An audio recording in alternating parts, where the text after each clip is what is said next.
and fees. With these words, I conclude. Thank you very much, sir. Thank you, sir. माननीय Shri Vijay हंसदक। Sir धन्यवाद chairman sir, आपने president note पे हमें बोलने का मौका दिया हमारे पार्टी जेएमएम की तरफ से, उसके लिए धन्यवाद आपको देना चाहता हूं।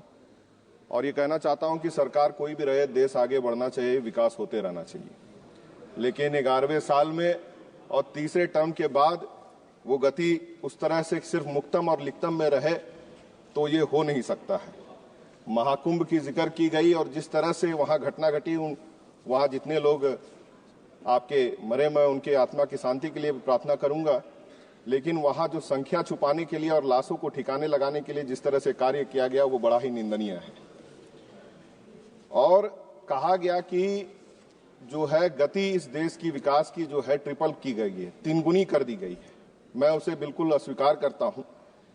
मिडिल क्लास हो, युवा हो, महिला हो, किसान हो, इनका जिक्र किया गया, लेकिन 10 साल से ऊपर लगातार, चाहे वो महंगाई हो, बेरोजगारी हो, और लगातार जितने वायदे किए उसे पूरा नहीं किया गया, और महंगाई जिस तरह से लगातार बढ़ा है, मैं यही कह सकता हूं कि 11वां साल में पूरे देश के हर एक घर का जो है बजट गड़बड़ा गया है। आवास की बात कहेगी, प्रधानमंत्री आवास की बात कहेगी, हमारे झारखंड में जो है, जो हमारा बैकलॉग था उसे नहीं दिया गया। और अभी जो बात की जा रही है, हमारे यहाँ 2 लाख में 3 कमरे का आवास दिया जा रहा है। इतनी महंगाई बढ़ने के बाद जो राशि अभी प्रधानमंत्री आवास की है उसे भी बढ़ानी चाहिए। प्रधानमंत्री किसान समृद्धि स्कीम के तहत 41,000 करोड़ जो है डिस्पर्स करने की बात कही गई, लेकिन मैं ये कहना चाहूंगा कि पूंजीपतियों का करोड़ों करोड़ों माफ किया जाता है, लेकिन किसान कर्ज माफी करने में जो है सरकार हमेशा अपना हाथ जो है पीछे कर देती है। ये बड़ा दुर्भाग्य का बात है। आयुष्मान भारत के तहत आपका हेल्थ इंश्योरेंस की बात कही गई, पीएम विद्या लक्ष्मी योजना के तहत फाइनेंस असिस्टेंट की बात पढ़ाई के लिए कही गई, आपका जाकर के आदिवासियों की पढ़ाई की बात की गई, लेकिन पूरे अगर हम 11वें साल में और ये आपका तीसरा टर्म की बात अगर कहें, जिस तरह से महंगाई बढ़ी है, जिस तरह से टैक्स आपका बर्डन बढ़ा हर एक घर पे, हर एक व्यक्ति पे, उसके बावजूद किसी भी तरह का सोशल सिक्योरिटी, चाहे वो हेल्थ का हो, चाहे वो एजुकेशन का हो, जॉब का हो, 10 साल में जितने वायदे किए सब पे जो है ये सरकार जो है विफल रही है। और जॉब गारंटी की अगर हम बात करें, 2 करोड़ प्रत्येक वर्ष की बात कही गई थी।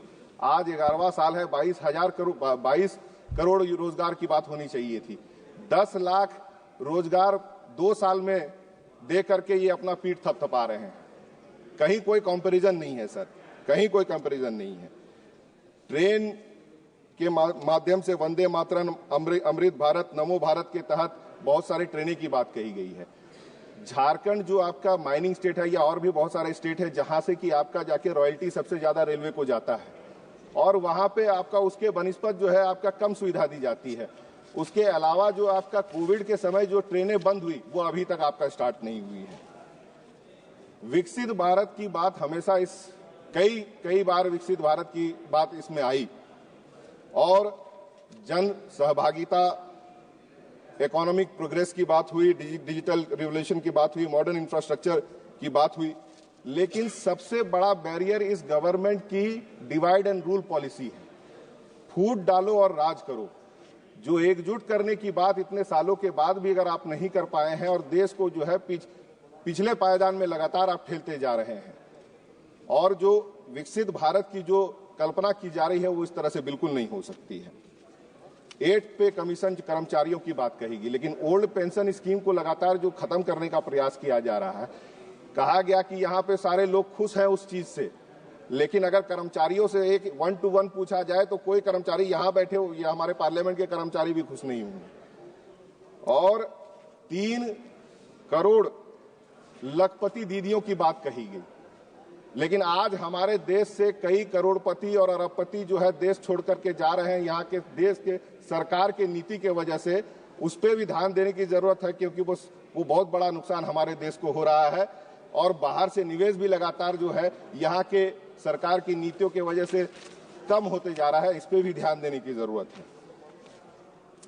डिजिटल सिक्योरिटी और साइबर सिक्योरिटी में तो फेलियर बिल्कुल आप है, लेकिन बॉर्डर सिक्योरिटी पे सबसे ज्यादा फेलियर है, क्योंकि अगल बगल के जितने हमारे देश हैं वो बंधु से जो है उसके धीरे धीरे जो है आपका कहिए कि उनका हमारे प्रति जो नजरिया था वो लगातार बदलता चला जा रहा है। चाइना हो और आपका जाकर के सबसे संबंध खराब है और हमारे बॉर्डर में लगातार वो घुसे चले जा रहे हैं। इलेक्शन के समय में बांग्लादेशी और रोहिंग्या मुस्लिम का बहुत ज्यादा जिक्र होता है, लेकिन उसके बाद का जो है एक्चुअल बॉर्डर सिक्योरिटी का जो डाटा पार्लियामेंट में प्रेजेंट होना चाहिए और देश को जो दिखना चाहिए कि हम सुरक्षित हैं, उसका चेहरा ये 11 साल में बिल्कुल प्रेजेंट नहीं कर पाए हैं।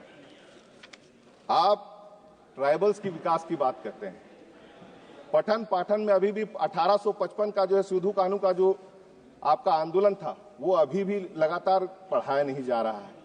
और जो धर्म की मांग, आदिवासी धर्म कोड की मांग हमारे आदिवासी कम्युनिटी द्वारा लगातार की जा रही है, उसको अभी तक नहीं दिया गया है और लगातार उस पे हर स्टेट, हमारे स्टेट सरकार की तरफ से भी आपका आवेदन आया, उसके बावजूद भी उसको स्वीकार नहीं किया गया। नॉर्थ ईस्ट के विकास की बात की गई। नॉर्थ ईस्ट के विकास की अगर बात कर रहे हैं तो सबसे पहले मणिपुर की याद आती है कि आपके कथनी और करनी में बहुत फर्क है। जिस तरह से मणिपुर जला और आज आप उनके उस नॉर्थ ईस्ट की विकास की बात करते हैं, दोनों में जो है बहुत फर्क है। श्यामा प्रसाद मुखर्जी जी का एक बड़ा अच्छा लाइन यहाँ पे इस प्रेसिडेंशियल नोट में था कि true nationalism lies not only in physical unity but in strengthening its cultural unity. इन शब्दों से मुझे लगता है कि सरकार का कोई सरोकार और ताल्लुक बिल्कुल नहीं है। जो मैंने कहा कि फूट डॉलर और राज करो, हमेशा से यही नीति इनकी रही है। और जो राज्यों का बकाया, राज्यों का जो राज्य अंश रहता है उसे लेकर के आप अपने पास रखे हुए हैं और अपना चेहरा आप चमका रहे हैं। और जो ऐसे राज्य है जहां पे कि आपकी सरकार नहीं है, उस पर लगातार आर्थिक बोझ जो है बढ़ाते जा रहे हैं और जो राज्य अंश उनको मिलना चाहिए उसे आप इनकार कर रहे हैं या दे नहीं रहे हैं। तो ऐसे परिस्थिति में राज्य और केंद्र का जो एक बॉन्डिंग होना चाहिए और दोनों को मिलकर काम करना चाहिए, उस पर मुझे लगता है कि 11 साल से लगातार जो है उसमें गिरावट आ रही है। तो जितनी भी बातें, बहुत अच्छी अच्छी बातें कही गई, लेकिन 11वां साल और 3 टर्म के बाद अगर आज भी यही रवैया है कि आपका रोजगार, महंगाई और आपका जाके सोशल सिक्योरिटी पे किसी तरह का कोई रूपरेखा नहीं दिख रहा है, तो मुझे लगता है कि ये सरकार पूरी तरह से विफल रही है। मैं यही कर सकता हूं। इन्हीं बातों के साथ अपने बातों को विराम करूंगा। बहुत बहुत धन्यवाद। धन्यवाद। श्री हनुमान